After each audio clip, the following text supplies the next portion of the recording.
Lizeni wa Tanzania. I think ilikuwa ni miezi 5 iliyopita. Nilifanya video kama hii nikiwa nimekaa kwenye gari.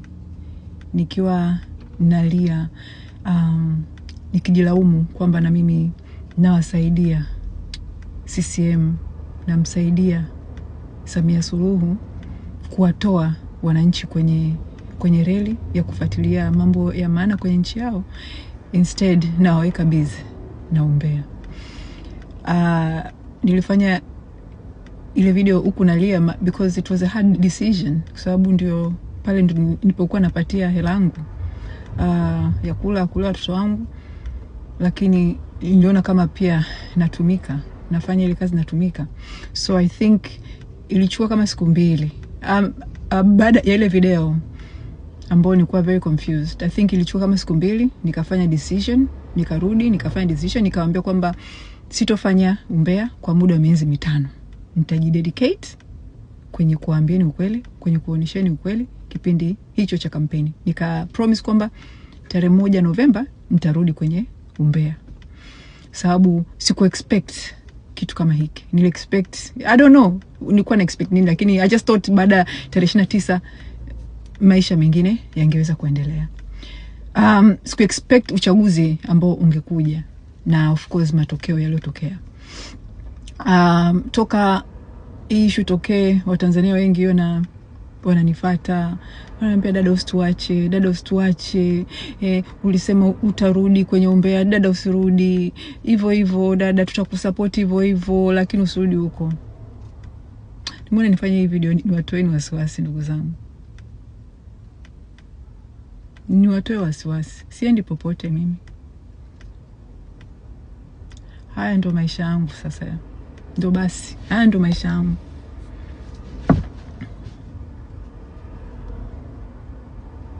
Nitafanya hii kazi. Nitasimama na nyie mpaka Tanzania iwe liberated. Nitasimama na nyie mpaka tupate uhuru. Naomba msinitilie mimi mashaka kwamba mimi naweza nikawageuka leo au kesho. Mimi sio hao, ndugu zangu. Mimi siwezi kuwageuka. Mimi niko na nyie, ndugu zangu. Kama that means nitakufa maskini, kama that means whatever. Yani mimi niko na nyie mpaka either Tanzania iwe liberated au wanitumie hao watu wao waniue. That's the only way tutaachana. Mimi sasa hivi nirudi kwenye umbea. Naambia nini hao watoto? Damu za watoto zopotea. How do I just move on from this? Dada yenu wa taifa iko na nyie. Dada yenu wa taifa iko na nyie. We're gonna see this through together. Mungu atatuguide mpaka mwisho. Lakini nachotaka kusema ni kwamba do not give up. Hakuna ku give up. Lazima tuipiganie nchi yetu mpaka tuipate. Kama that means watatuua wote milioni 60, so be it. Whatever it takes. Hatuachi hiyo nchi wala turudi nyuma. So what's the way forward? Ambayo hiyo ndio kila mtu anauliza. Sasa hivi tunafanya nini? What's the way forward? The way forward now is to really think. Wote tufikiri wote kwa pamoja. Kwa sababu hata tupofika hapa si haikuwa mawazo yangu mwenyewe. Mawazo tulishare. Kwa hiyo from here on tutashare pia. Okay? Tutashare, tutajadiliana. We have to do it the right way. Yani hivyo. We have to do it the right way. But mimi nawahakikishieni tutashinda. Nawahakikishieni tutashinda. Kwa sababu sisi ndo wananchi.